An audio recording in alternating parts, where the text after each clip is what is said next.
Private ভিলাতে না থেকেও কিভাবে মালদ্বীপ ট্রিপ এনজয় করা যায় চলুন তার দ্বিতীয় পর্ব শেয়ার করি। ওয়েলকাম টু মাই মালদ্বীপ ব্লগ ডে 2। হোটেলে কমপ্লিমেন্টারি ব্রেকফাস্ট শেষ করে আমরা চলে গিয়েছিলাম বোট স্টেশনে। সেখান থেকে আমরা একটা ডে ট্যুর প্যাকেজ বুক করলাম আর একটা বোট বুক করলাম সেখানে যাওয়ার জন্য। মালদ্বীপের সামুদ্রিক পানি আপনাকে পদে পদে আশ্চর্য করবে, পুরো ভিডিওটা দেখলেই বুঝতে পারবেন। সৌভাগ্যক্রমে যাত্রাপথে দেখা হয়ে গেল ডলফিনদের সাথে। ক্যামেরাতে আসলে সেরকম কোনো সৌন্দর্যই ক্যাপচার করা যায় না যতক্ষণ না নিজ চোখে দেখা যায়। গভীরতার কারণে এখানে 3টা লেয়ার দেখা যাচ্ছে পানির। Just look at this magical water. আমাদের প্রথম প্লেসটা ছিল স্যান্ড বিচ। এই বিচটাতে 10 মিনিট পানির মধ্যে দিয়ে হেঁটে তারপরে বিচে পৌঁছাতে হয়। আমি সেরকম প্রস্তুতি নিয়ে যাইনি, তাই নামতে পারিনি। মাছ দুটো আমার বাবা আমাকে দিয়েছিল। এখানে সবাই নিজেদের মতো করে এনজয় করছিল।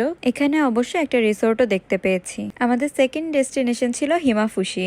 সেখানে আমরা আইল্যান্ডে ঘোরাঘুরি করার পর আমরা লাঞ্চ করে নিই। এখানে ছিল ফ্রাইড রাইস, ফ্রাইড চিকেন আর ভেজিটেবল, আরও ছিল প্লেন রাইস, মুরগি আর ডাল। ডেজার্ট হিসেবে তরমুজ আর অরেঞ্জ জুস ছিল।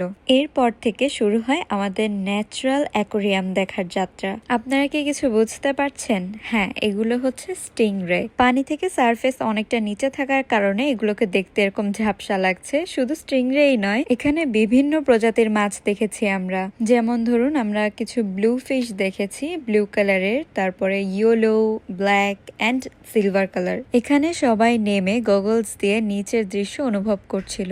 যেহেতু আমার নামার কোনো প্রস্তুতি ছিল না, তাই আমি উপর থেকে যতটা সম্ভব ক্যাপচার করেছি। যদিও চোখে দেখা আর ভিডিওতে ক্যাপচার করা আসলে আকাশ পাতাল তফাৎ। নিজ চোখে না দেখলে আসলে এই সৌন্দর্য অনুভব করা যায় না। বাবা পানির নিচে গিয়েছিল just look at the view. মাছের সাথে এভাবে সময় কাটানোটা আসলেই ভাগ্যের ব্যাপার। আমাদের এই সম্পূর্ণ প্যাকেজের প্রাইসিং ছিল 6,700 টাকা পার পার্সন। এরপরে আমরা হোটেলে চলে আসি, শাওয়ার নেই আর কিছুক্ষণ রেস্ট নিয়ে নেই। আমাদের কাছে লাঞ্চটা তেমন একটা ভালো লাগেনি খেতে, তাই একটু বের হয়েছিলাম খাবার খাওয়ার জন্য। বাই দ্য ওয়ে, লাঞ্চটাও কিন্তু প্যাকেজে ইনক্লুডেড ছিল। এখান থেকে আমরা বার্গার খাই, যেটার প্রাইস ছিল 490 টাকা। এরপর আমাদের হোটেলের সামনে যে হুলহুমালে বিচটা ছিল সেখানে গিয়েছিলাম কিছুক্ষণ হাঁটাহাঁটি করতে। সন্ধ্যা হওয়ার কারণে এখানে একটু লাইটিংও করা হয়েছে। কিছুক্ষণ হাঁটাহাঁটি করার পরে আমরা আবার হোটেলে ফিরে যাই। এরপর আর আমরা রাত্রেবেলা বের হয়েছিলাম। রাতে আমরা ডিনার করেছি ভাত আর বিফ দিয়ে। প্রাইস ছিল 315 টাকা।